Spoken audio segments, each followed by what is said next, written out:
It's now time for What's Up Asheville, sponsored by the City of Asheville, with the host, Mr. Sam Parada, and here he is. Hello Asheville, welcome to What's Up Asheville here on WRES 100.7 FM. It's been a while. I hope you all listening are doing fine and that, we're 50 plus days past the storm and hopefully everything's going well with you. And we are here today to kind of talk about that topic of the emergency recovery, Post-Helene, and any resources that we can find. So let's just jump into it because it's a lot of information. I want to make sure that you have everything you need. With me today we have Rachel Taylor. She's been here before. Great friend, very smart, very dedicated, and working very hard to get all the resources piled up for you. Rachel, you are the manager for the Economic Development Division. How are you? I'm good, thank you. Thanks for having me on here. Of course, and well, thank you for working as much as you have been throughout this whole process. Same to you. Our communications team has been working around the clock, so Thank you. And with that little note, I do want to say sorry for not being here before, but we're like full, our hands were full with work. We couldn't really find anyone to come cover me while we're working during the storm, but yeah. So Rachel, we are 50 plus days past Helene now. I think 55 today, Wednesday the 20th. Mm-hmm. So what changes are happening with your division and, with the whole city as we move from emergency response to recovery? Absolutely. So, yeah, early on, staff, we were largely redirected, working at the distribution sites and things like that. And so now we are able to kind of move more into the work that it's still new work, but it's at least like in that lens of economic recovery. So the framework that we have now that the county uses, that many communities use after an event like this is this recovery framework. So we have got these different functions, one of which is economic recovery. There's housing.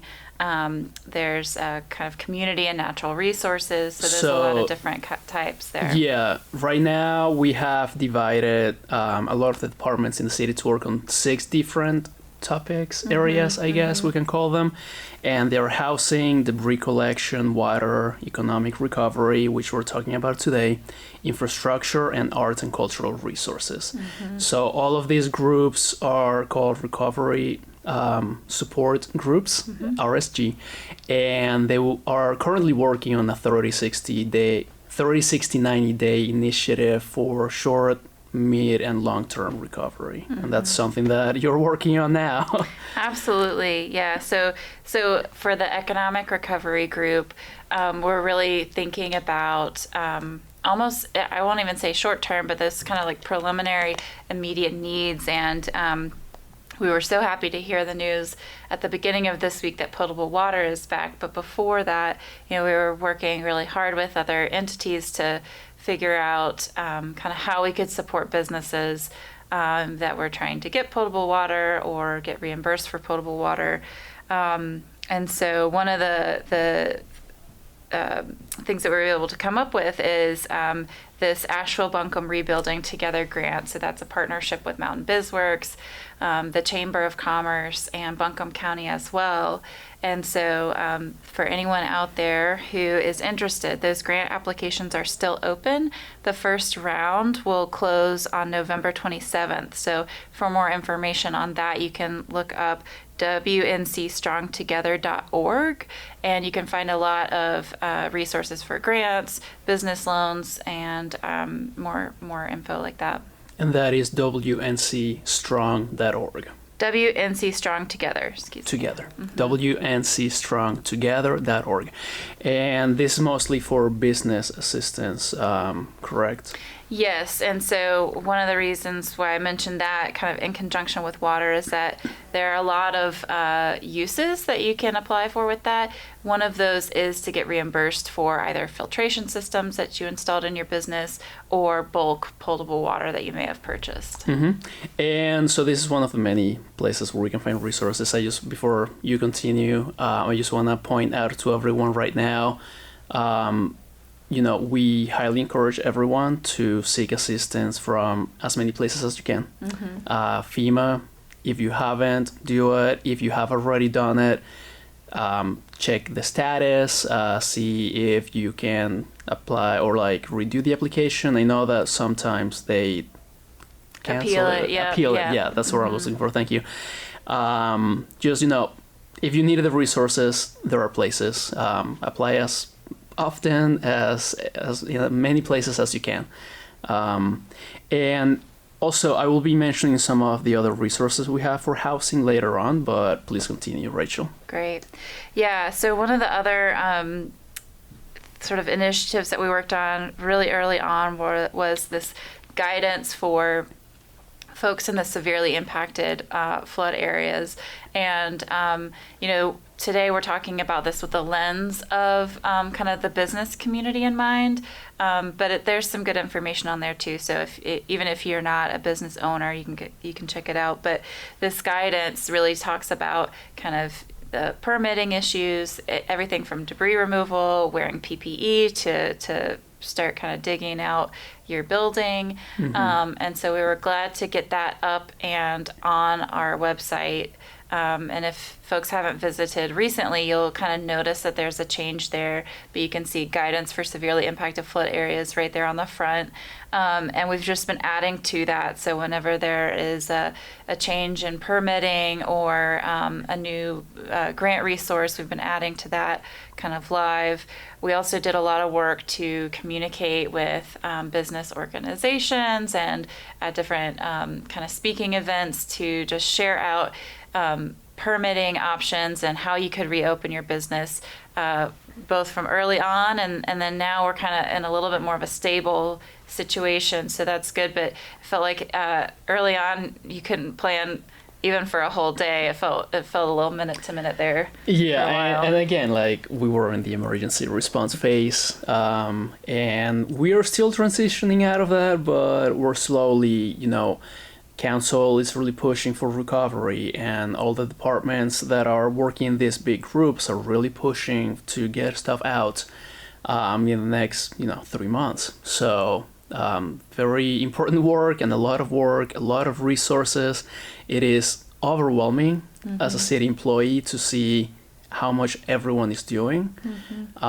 So yeah, please check the website if you haven't. As Rachel mentioned, we have updated it to really reflect the stage that we're at right now. If you go to ashevillennc.gov, you'll see that the homepage is now has different tabs for water, debris collection, economic recovery, and so forth. And we'll keep updating it as the 3 months continue, maybe even longer. Yes, absolutely. And as we've moved through these different phases of kind of recovery after the storm, we've been paying close attention to what folks are saying that their needs are. So early on, obviously potable water was a big concern, and debris removal was a big concern, I know, for everyone, but we worked to make sure that debris could be removed in commercial corridors as well. I should also mention that Buncombe County has a private property debris removal program that folks can check out if they go to buncombecounty.org. You can find more information about that program. But we know that that's a big component, not only for safety, but just as an invitation for people to come if there's debris everywhere. You might not think that a business is open, even if they are. Yeah. And so that's been a key part. Again, that messaging that we are open for business has been important and will continue to be important as we work through this recovery. And now, as things are stabilizing, we are able to shift our lens, so not totally change, but we're thinking about that workforce, the availability and stability of the workforce. Have folks left either permanently? Are they coming back? Are we able to rehire folks? I know, during COVID, it was sort of like I think they call it like a hockey stick, sort of folks were furloughed or laid off, and then they were able to be hired back later. And so we'll just have to keep a close eye on that. And we're going to be looking for some of that employment data that we expect to see next week coming out. And then continuing to identify funding for businesses. We know that that's a big need, and we want to buck the trend. We want Asheville to be different. We want to make sure that we retain as many of our small businesses as possible after this storm. And so those are some of the top of mind things that we have on hand. Yeah. That's great. And that brings this up that I want to talk about too. And, all these recovery groups right now, early stages, and that is data collection. So I think all of them or most of them are currently in the process of asking the right questions. What is the data that the public needs? What is the data that, makes an impact the most? So we'll definitely be looking into that and sharing it as soon as it becomes available. We just want to be very careful to tackle the recovery processes in a way that doesn't harm the community, because we could very easily just jump out at it and get it done, but either miss an important group of people or just do more harm without meaning to. And this will be a long process. As you mentioned, we're trying to do some immediate damage assessments and recovery, but it will take some time to really start seeing greater impacts in Asheville. So stay strong, be patient, and be there for one another. Exactly. And, I'm going to mess up the phrase, but we want to go quickly and together at the same time. So, and I think we are able to do that in a much more intentional way and working in partnership. And that has been, I know we've all kind of seen that on individual levels, but even on organizational levels, that coordination and that just willingness to lean in and to kind of roll up our sleeves and work together has been amazing. Economic development, economic recovery, just by its nature, involves so many different sectors. So it's the local government, it's obviously the businesses too, it's the kind of nonprofit type of entities like the Chamber of Commerce, all working together to have this community, this region-wide strategy to economic recovery. So that has been, been trying to find silver linings in this event, and that has been one that's given me a lot of encouragement and hope. So I know that there are questions in the community asking how much money is the city putting towards all the things that need to be fixed, specifically right now for economic recovery. Do you want to talk a little bit about that and how the process works and the time frames that you know of? Sure. So right now, what we did is, I kind of call it we looked in the couch cushions to figure out what. Pick out all the pennies we can find. Yeah, we were like, okay, what's the change that we have? And so one of the opportunities that really presented itself early on, especially for businesses, was because of this disaster declaration, we were able to kind of repurpose our Community Development Block Grant. That acronym is CDBG. We had some remaining unallocated dollars for that, so we didn't take anything from any existing project, but we were able to kind of focus that in towards these business grants. And so for that, we had a little over $700,000, and that we worked with Mountain BizWorks in that Asheville Buncombe Rebuilding Together grant. We've also kind of done a similar approach for the housing recovery, so that rental assistance and home repair. So we're going to continue to do that. There's going to be, I think it'll kind of come in waves for additional funding. We'll be looking for CDBG. There's this disaster recovery funding that we anticipate receiving, and we'll have to work across all of our recovery groups and entities to understand what is the overlap and kind of how can we puzzle piece this together. I don't want to seem like that there's competition, but it's just this matter of understanding how we can fit everything together in a way that makes sense. And so that's what we'll continue to do in terms of economic recovery funding. And sorry, are there any other economic recovery funding opportunities or I guess programs that you know of outside of the one that we funded that people can go to for assistance?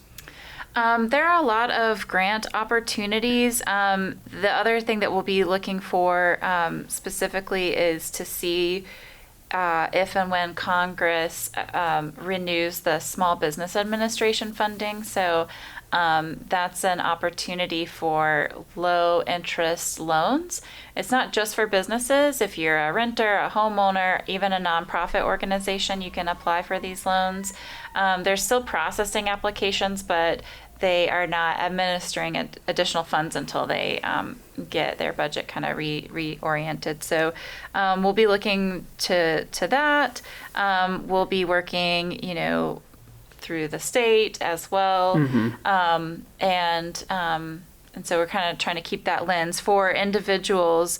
Again, that wncstrongtogether.org website has information about loans. There are a couple of different loan programs that are low interest that folks can look into. They've got information about grants and then general guidance. So, I was not familiar with how do you deal with everything after a hurricane, and I'm sure most folks weren't either. So they give a really nice kind of overview of, all right, step one, call your insurance company. Step two, yeah. So. And I know that we share that on our website. So like all this information is there, and looking back in hindsight, like it kind of makes sense, but also in the moment or the first time that you're doing, it's like, yeah, I have not called my insurance provider. Yeah, it's hard to think of the million and one things that you have to do. So, when you're able, kind of leaning into those resources that make it so you don't have to worry about have I forgotten something or things like that. Right. And something to keep in mind when you do send these applications, it takes time, especially if you're talking about local programs, because again, like no one was prepared for the magnitude of Helene and the damage that she could have caused. I just call it the hurricane as you want. And so it takes a lot of time to organize yourself. It takes a lot of manpower, and a lot of these places just don't have the staff. So it's going to be a little longer than you would expect or need at the moment, but hey, still, make the application, try to get as many resources as you can. Absolutely. Another kind of lens that we're looking at this recovery is supporting local businesses. We've had that mindset, I think, in Asheville and Western North Carolina for a long time now, but even more than ever, we are saying, holidays are coming up.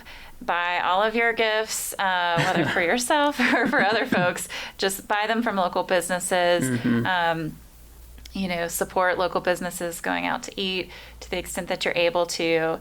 And for some businesses, maybe they're not open right now, but you can buy a gift card for folks. And then, events and activation. So the holiday parade is now the holiday jamboree. That's going to be an opportunity for folks to go out. There'll be vendors out there and really enjoy being together, and then also enjoy spending some time and money with local businesses.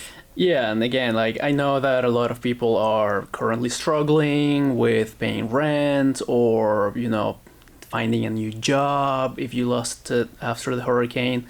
But if you're able to, if you're going to spend that money anyway, if possible, help the local economy, because we definitely will need it as we move on. We don't want to lose the Asheville that we had before the storm. Absolutely. Yeah, so it'll be, so one of the lenses that the city has is, kind of event permitting and how can we work on that. And so we are still trying to support our first responders and not kind of overly tax them in terms of, closing off streets for different events. So it's been great to, again, lean into that collaborative kind of problem solving approach to say, we definitely still want to have events and activation. How can we permit any of these events so that way folks can still get together and have a good time that doesn't kind of lean on too many of those resources that we still need. Correct. So we've talked a lot about economic development or economic recovery. So I want to take a few moments to also give you a few three rental assistance programs that we're working with, two of them, and another one. Please feel free to reach out to them too if you need it. I know that a lot of places are sending eviction notices. The city does not have the power to stop that from happening, but we are able to offer resources to help you in any way that we can. The three places are, the first one is one that we're working with, and I'll have Sasha Vrutinsky next time to go more in depth about rental assistance, home repairs. But right now, if you want to check it out, it's called Eblen Charities. That's EBLEN. And you can find their website at eblencharities.org. Again, that's EBLEN charities.org. The second place you can find assistance at is ABCCM. That's the Asheville Buncombe County Christian Ministry. You can find their website at abccm.org. And the final one is not someone that we're working with, but they've really stepped up and they are taking live applications. So you can walk up to them and they'll help you out in person. They're the Grace Covenant Church. Grace Covenant Church, and their website is gcpcusa.org. They're open every day for applications from 12 p.m. to 4 p.m. at 789 Merriman. So again, if you need rental assistance, if you know someone who does, Eblen Charities, ABCCM, and Grace Covenant Church are the places that you can go check out right now. And we'll have more information later on. Absolutely. And that's a piece that, housing and economic recovery have got to go forward hand in hand. It's this, we need folks to have housing to be able to stay employed. Yeah. They need to stay employed to be able to afford their housing. And so it's a full circle. It is a full circle. And so, we're working very closely with that recovery support group as well. And so, when you're talking about funding, we want to make sure that we have a really responsible approach to funding a lot of different programs that are going to support these different avenues that are all critical. Mm-hmm. Community and Economic Development is the department that works with both housing and economic recovery, which Rachel is in, and you have two of the six big groups for recovery. Yeah. So you have your hands full. We do, but we also have great partners. We do.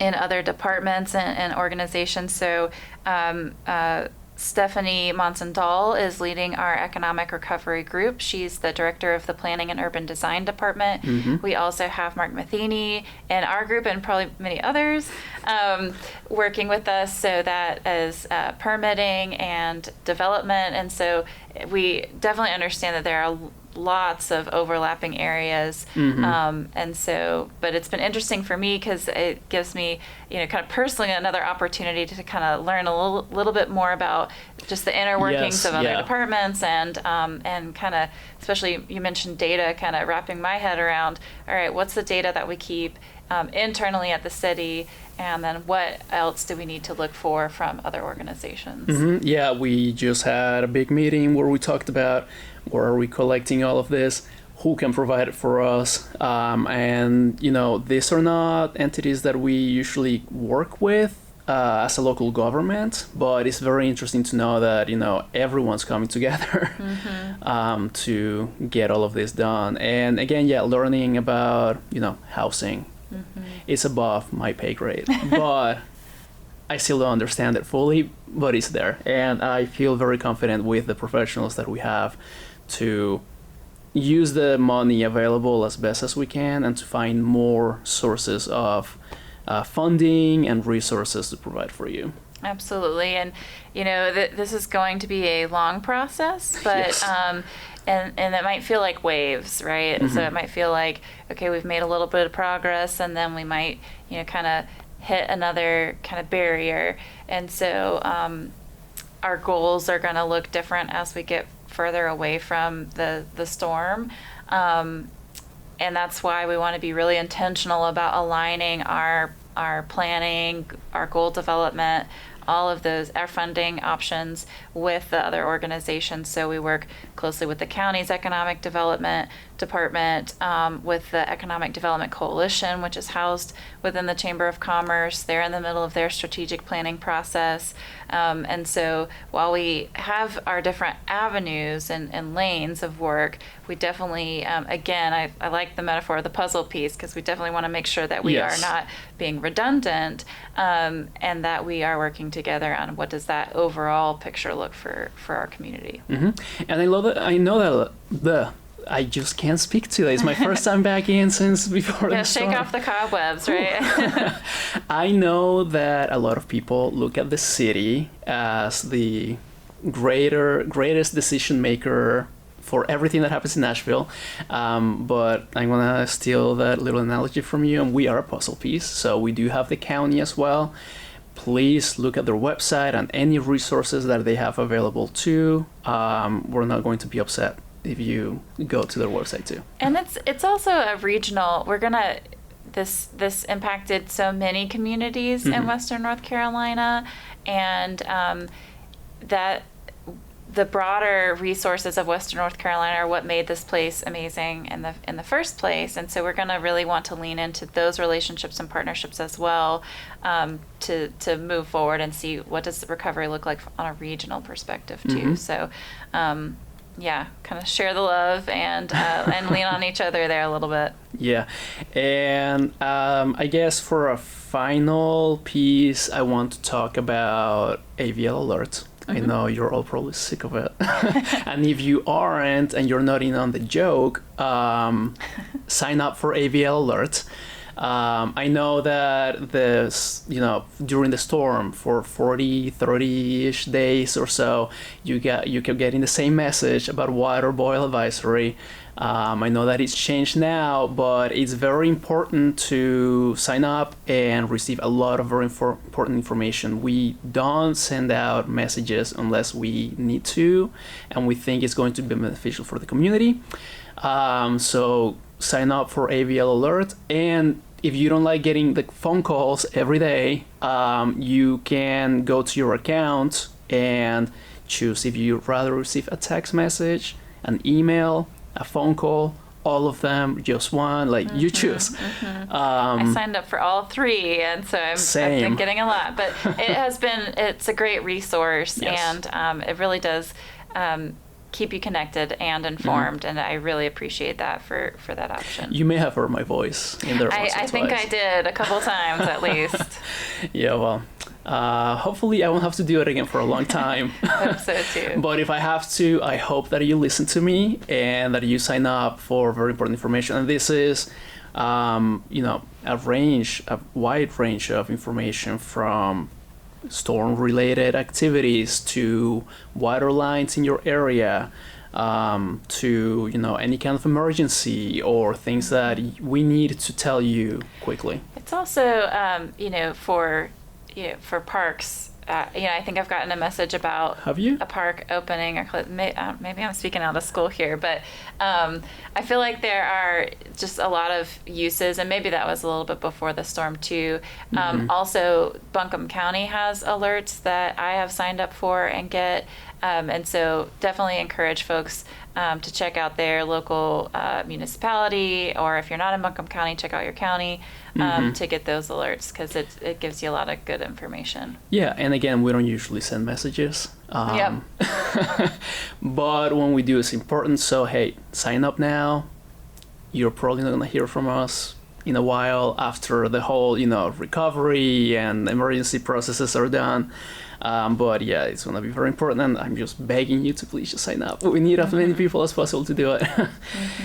But yeah, that's all the time we have for today. I'm going to try to have segments for recovery. So in the next episode, I'm trying to talk about housing options and rental assistances.